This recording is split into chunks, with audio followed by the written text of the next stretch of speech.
Hoodie Guy coming back here with another Kaspa video. We're going to be taking a look at a few things going on today and the fear and greed index paradox. Now, let's take a look. You can see Kaspa's chugging along, doing what it's supposed to do. 9.4 blocks per second, fastest proof of work. As far as I can tell, the fastest layer one, at least with the people I've seen doing the speed comparisons. I haven't done a bunch of speed comparisons myself, but that Crypto-OD, he's got a channel where he's doing that. You go check that out. So yeah, go give Crypto-OD a follow. He's got some cool videos that are short, to the point, and showing the speed comparisons. Whether that narrative really catches on the larger time frame, I don't know. It's Monday. Lately, every Monday, Michael Saylor's announcing the strategy. They purchased more Bitcoin. They bought another 4,000 Bitcoin. They have 580,000 Bitcoin. And there's lots of interesting things about this. One, it's driving the price up. But in the end, someone that just holds a bunch of Bitcoin and never sells it's not really helping the strength of the network. But I can see why someone would hold it and not sell it if they think their purchasing power is going to increase. Also, we don't know the proof of reserves of strategy. And I see a few people talking about that once in a while. So I don't know if it's in Coinbase Prime or Coinbase Custody. Then Coinbase is also obviously turning into a big honeypot because they're custodying a lot of customers' Bitcoin, and I think a lot of the ETFs, I think like iBit, maybe a couple of the other ETFs, are having their the crypto custody at Coinbase. So that creates a pretty much kind of a weak vector point. But anyways, so I know, it's hard to know, but when you look at this last year, the best performing in the 100 is SPX 6900, which is kind of a stupid meme coin. It shows you, I know some people give me some grief because in my portfolio I have more dog Bitcoin than Kaspa for a couple reasons, mainly just because I had a bunch of Runestone NFTs and got airdropped a lot. I had a couple ordinals I sold that I just converted to that. Is the main reason. There was a time I sold some ADA and bought a little bit of Kaspa or a decent chunk of Kaspa, and right afterwards ADA went up 3 times. But that shows that you just don't know what narratives are going to take off. Right now, there's a lot of things primed for Kaspa to do good. How fast it is, decentralized, proof of work, all that stuff. Some smart contracts and layer 2s. Maybe some of that stuff comes online and gets more people interested in the ecosystem toward the end of the cycle. I know some stuff should be hitting the ground running this summer, whatever KII might be doing with their energy trading. So there's a lot of that stuff. You just don't know what narratives the powers to be or marketplaces. You also have some, tier 1 listings like potentially Binance or Coinbase or Crypto.com. Some of those potential listings could possibly happen for Kaspa.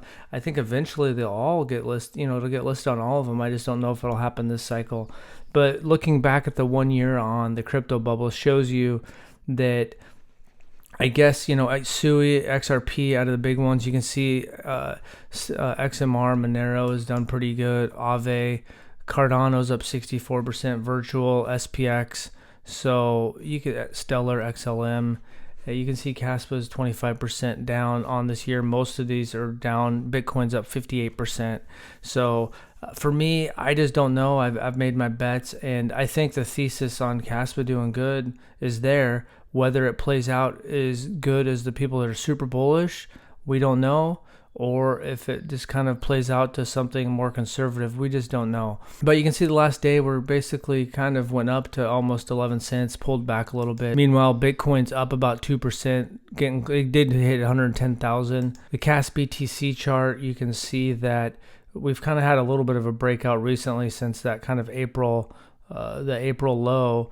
But we still have some chicken on the bone to get back up to the all-time highs on the Kaspa-THE chart from November of 2023. Here's another interesting channel. It's got a couple thousand subscribers called Numbers Don't Lie, where he's comparing what influencers, what their portfolios are, how they're performing, at least to put the public portfolios they're talking about. Also trying to gauge, did they predict the last top or April low? So that really in December, January, when it was topping out, then, you should have been short-term bearish because the price might be going down. April, then kind of short-term bullish because the bottom was pretty close to end. I know some people were worried about the long-term bond market. That the rates have went back over 5% on the long-term 30-year yields. I've seen other people have said they don't care about that. I guess the Fed may have stepped in and bought some. It seems like some people are losing faith in wrapping their money up and getting 4 or 5% on bonds when the inflation is higher than that. So even though technically the inflation's lower, the DXY, the dollar index, 99. So basically, the last time I was in that area was, 2022. I think if we get a fall down below, then it goes down into like the 97, 95 range. We could be heading down into the 90 range, which it was during COVID. We'll see what's going on. You just never know. One day there's tariffs, one day it's not. Some people think the global M2 is driving everything. But when you go to the fear and greed index, basically, when it's in the red, and in orange, those are good times to buy. Once it starts getting into the green, then it's not quite as good a time to buy. And once it gets into the extreme greed, which we're getting close to now, I've seen, I don't really watch Jesse AI, but his last video is talking about he's pretty much in cash now. He thinks that we're going down. Raoul Powell thinks that we're going to get another leg up next 6 weeks because the global M2 is predicting that with that 80, 90, 100-day lag. And then Nathan Sloan, investing with Nathan Sloan, said he's being a little bit more cautious, expecting we could have a pullback here. I just don't know, but we know that right now is definitely getting closer to a potential pullback than down in April when we had extreme fear. So you just do that with whatever you want to. I could see us going up into extreme greed, and at some point, you could be there for a little while. You can see here we're November for about a month in extreme greed, and then we got a pullback. So we'll just see. I don't know. That's why I just dollar cost average out when it feels like it's a good time in the market. And that's where you just got to be careful, because it's going to be, if we go back up when we're in extreme greed, that's when it's going to be the most exciting. It's going to see like Kaspa, whatever you hold, is going to be doing, and maybe it does a 2 or 3x from that moment up until, if it's a local top or a cycle top, until you get the data to look back and be Captain Hindsight, you don't really know exactly. But we know that we're getting closer to the market being overheated now. That month of being extreme greed could really be massive gains. So for me, for the most part, with my life circumstances, I've been buying all through the bear market, and basically a couple months ago, I'm just kind of done buying, and now I'm going to be playing defense on my profits, and probably sell off most of my altcoin positions. Not quite all of it, not now, but at some point this cycle.